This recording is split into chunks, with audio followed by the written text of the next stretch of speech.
At the end of the day, no matter how much research, how much education, how much podcast you listen to, at one point or the other, the best teacher is by doing it and gaining experience from actually doing it. Amiga, I am going to hold your hand when I say this. You need to stop waiting for the stars, the planets, the moon, everything to align before you get started. You can start before you feel fully ready. I know that fear can be paralyzing, or even you are dealing with perfectionism. Maybe that's what's stopping you. And that's pretty true for a lot of Latinas, especially the first gen Latinas, the daughters of immigrants, the cycle breakers. That fear makes sense because a lot of the times we learn survival first. And now that we are out here learning about how to build wealth and all that, we want to make sure that we are educated, that we know it all, that we research before we go and take action. Because we want to reduce our chances, the risk of failing. But what I don't want you to do is to get stuck hiding behind all that learning. Because yes, learning definitely has a place. We want to make educated financial decisions and you want to do your research and all of that, it's useful. But when you do too much, it ends up becoming this cozy little blanket of fear that you hide behind.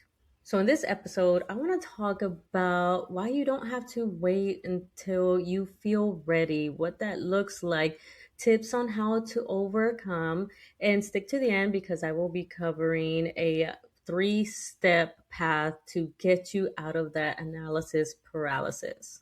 But first, if you are just now finding me, hola, I am Violeta, host of the Money Chisme podcast, and I just share money tips and entrepreneurship tips here to help you maximize your money so you can start buying back your time, gain financial freedom, and start building wealth. And also, a quick little plug, I'm also a real estate investor and host of the Real Estate Chisme, where I talk more about my real estate investing journey, how to get started, and all the chisme on real estate investing. So that will be linked down below if that is something that you would also like to learn about.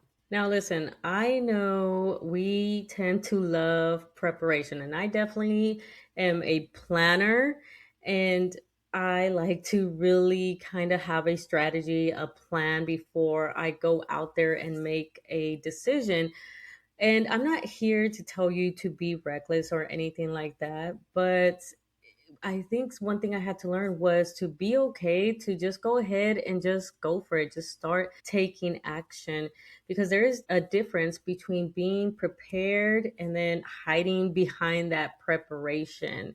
We keep on saying, like, oh, I will start when I am ready. I just need to get my finances in order. I just need to read a little bit more about it, or this or that, or I got to wait till the perfect credit score or until I pay everything off, whatever it may be, there is always going to be something that you need to accomplish first in order for you to feel ready. And let me tell you, when you have that type of mentality, you might be feeling like that for quite some time, and you're going to be waiting for some time because that perfect feeling of feeling ready might never come. So why do we do this? Well, again, a lot of us first gen Latinas, we saw our parents play it safe. I know growing up, I saw my parents just getting that job, paying their bills, staying away from debt, all that, and just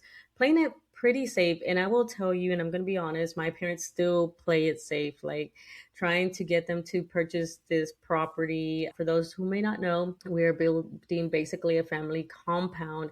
And to get them to that point to where now they have purchased their own manufactured home right next to me, it was a struggle. Right. And so I grew up seeing that type of mentality of playing it safe because they didn't have the luxury of taking big risks, right? And so we were raised to avoid mistakes because mistakes can be costly, they can be expensive. And I'm not here to say that it's not, that making a mistake can't be expensive. I'm not going to sugarcoat it. And especially in today's economy with the Iran war and everything's going up in cost, the house affordability issue. Like there's a lot of things out there, right? That I get it why you want to avoid that risk and want to play it safe. But at some point, we end up with that financial anxiety that is telling us, like, you know what, don't do anything until you are absolutely sure that you are 100% going to succeed, that it's going to work out.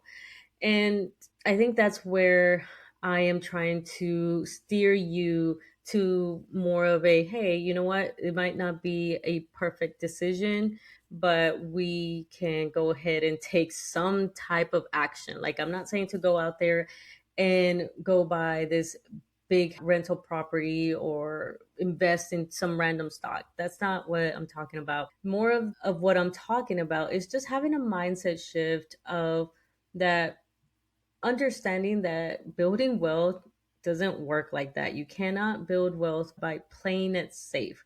Yes, you could build some stability, right? I'm not saying you're not going to be able to save up an emergency fund or anything like that, but if you want to build wealth, then you have to understand that risk comes with that. And you don't have to have that confidence yet to take action. I know a lot of times we talk about that imposter syndrome, and sometimes it applies when you are talking about wealth building. But again, you don't have to have all of that. You don't have to have it all figured out. You want to focus more on taking small actions, learning and gaining the experience as you go. And then guess what? The confidence will come throughout that. It'll show up naturally. So here, the mindset shift that I want you to have is, instead of thinking, what if I mess up? What if I lose money? I want you to switch it up and think of instead, and ask yourself instead, what skills do I need to learn in order to proceed with this wealth building adventure? What systems do I need? Do I need to build up my savings? Do I need to have that emergency fund? Do I need to pay down debt? And what type of support is out there that I may need in order to help me reduce that risk and survive if anything goes wrong? And this type of mindset shift is so that way you stop asking that, what if I mess up or I lose money? Because once you ask yourself that, it triggers that fear and it pauses your thinking and it stops you. I find that it will stop you, like, oh, what if I lose money? Okay, then you're already resisting and everything like that. Whereas if you start asking yourself, like, well, what do I need to learn? What kind of skill do I need? Then you start having a mindset of thinking of a solution, figuring it out, and you are more inclined to take action versus getting stopped. So that's my tip for that type of mentality. Now, my next one is, of course, financial anxiety loves analysis paralysis.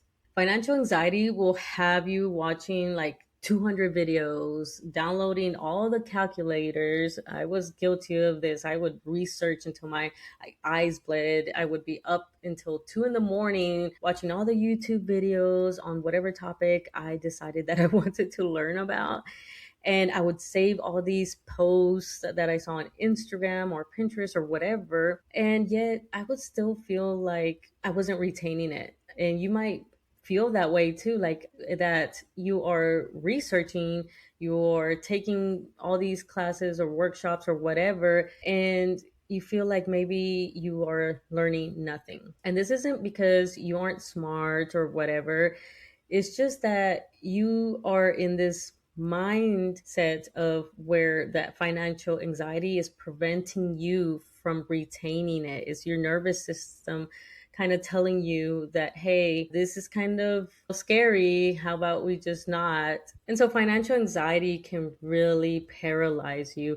And I do have two episodes that I will link down below where I had two guests. I had Stephanie Olano and then I had Rakim, who actually is an author of that I will link down as well. And he talks about financial trauma, and we talked about financial anxiety, and they're good episodes. So I'll link those down below for you to check them out. But analysis paralysis is basically, it happens when you start gathering all this information, but you're avoiding making that decision or taking that action. And it could be seen as overthinking, right? And a lot of us first gen Latinas, we suffer from that.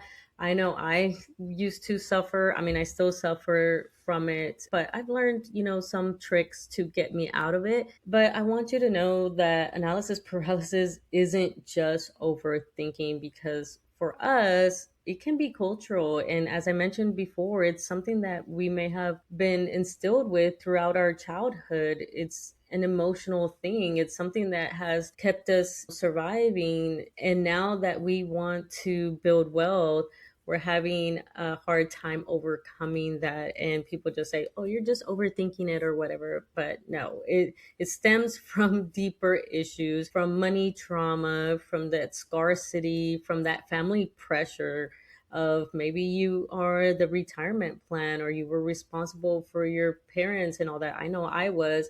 And so having that on your shoulders, it's no wonder why we kind of want to play it safe. So I don't want you to shame yourself, and I definitely don't want to shame you for being cautious. I just want you to understand to not let that caution become a cage and prevent you from actually going out there and building wealth.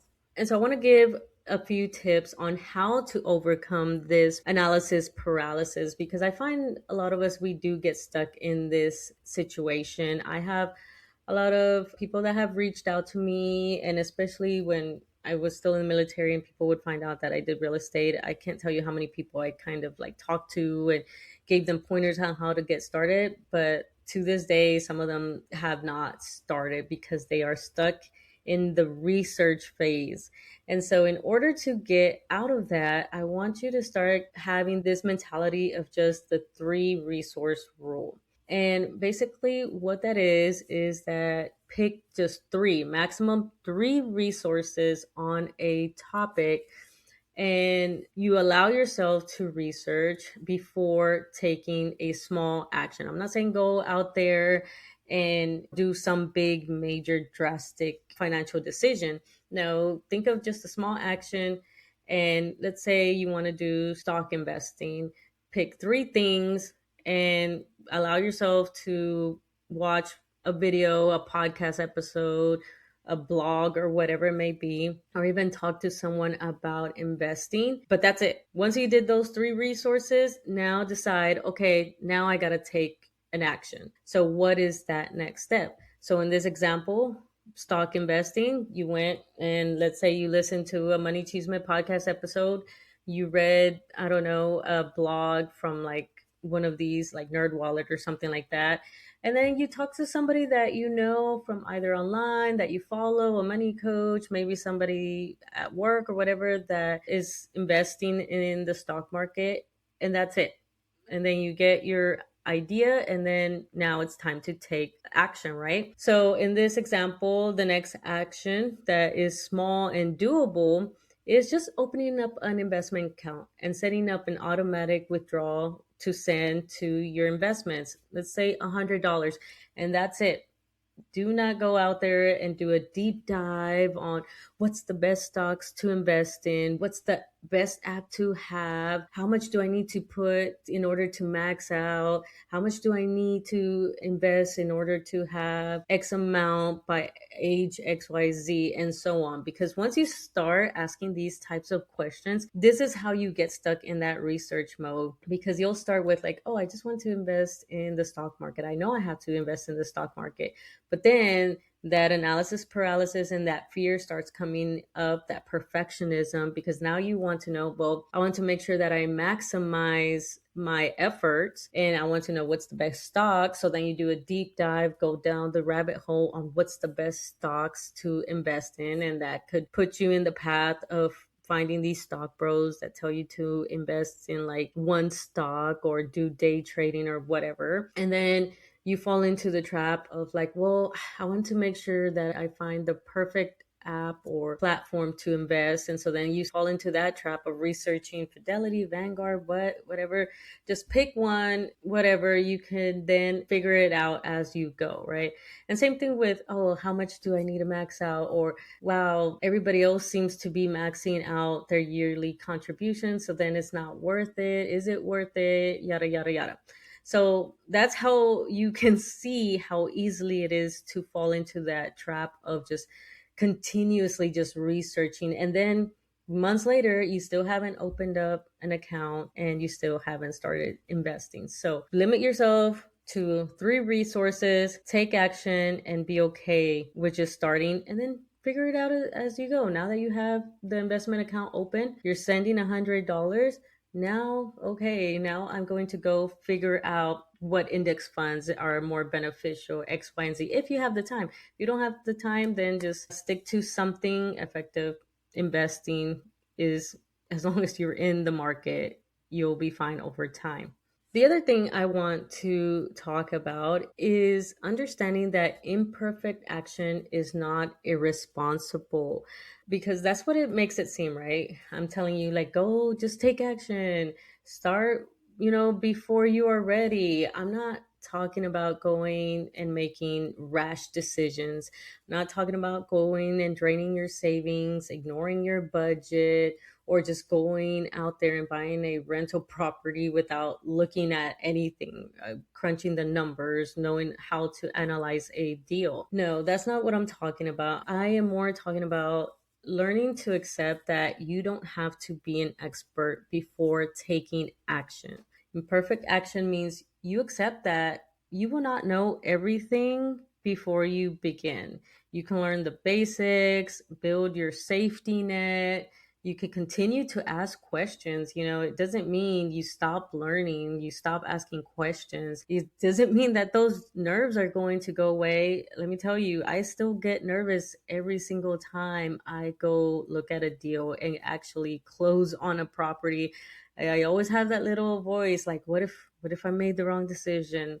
Or what if this or that? And I have to talk myself out of it. Like, you know what? I did my calculations and I have a pretty good buffer. I always do a good buffer. And also I have the confidence in myself and I have the stability for this risk that I'm taking. So no, imperfect action is not being irresponsible. And it may feel that way because, again, our financial decisions weigh heavily on us. We have a lot of responsibilities and we feel like it's a little bit riskier. Like, it's scary, right? And we may even feel like every decision we make, we have to prove that we are smart and worthy and responsible. I know I felt that way lots of times, that I felt like I had to prove that I was educated enough. I'm the one that went to college, so why can't I figure out this stock investment?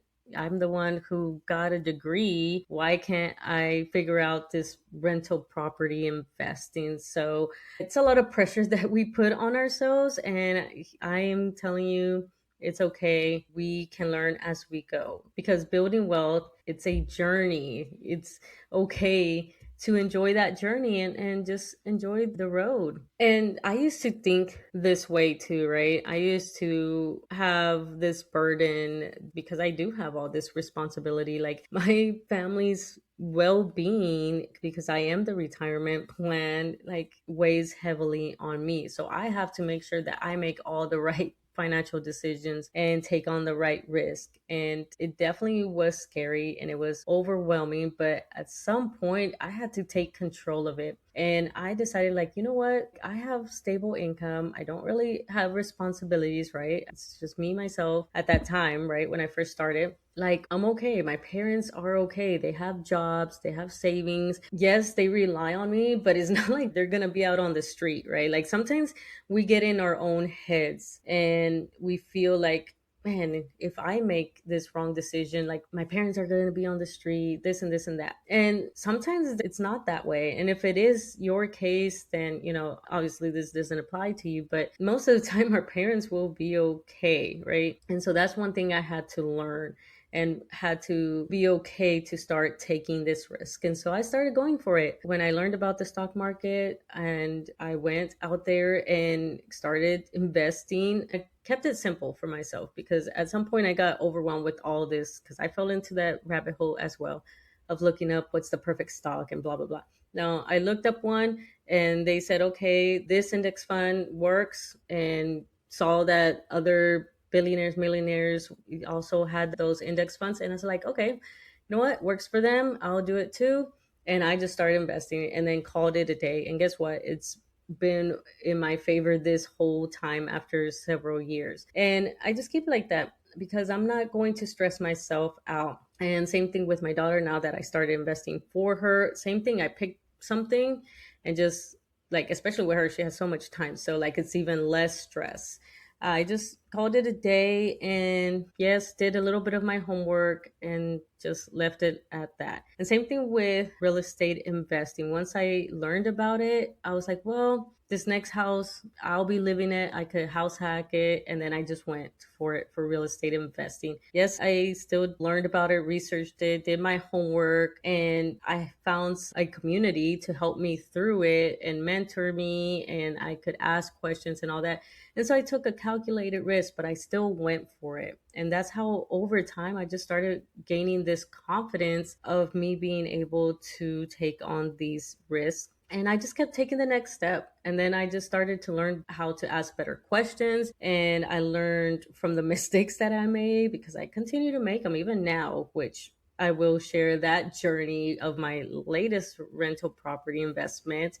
If you, again, want to know about that, that's going to be on the other podcast once I'm done rehabbing the unit because it's a lot of things that I've learned.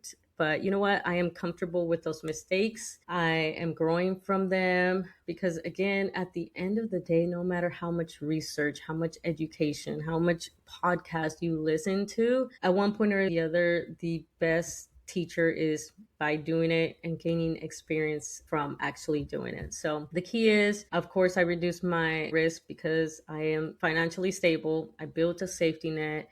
And I have other real estate investors that I can go and be like, look, I made this mistake. And they're like, okay, this is how you fix it. And then move on. And so that has helped a lot. And finally, I want to leave you with some tips. I'm going to leave you with a bit of homework to get you out of this analysis paralysis, this mindset of wanting this perfectionism before you actually go take action. And it's just 3 simple steps. Number 1, pick one wealth building lane and you're going to stick with it for the next 90 days. So if you want to learn about stock investing, that's what you're going to learn about for the next 90 days. And that's all you're going to know, all you're going to look at.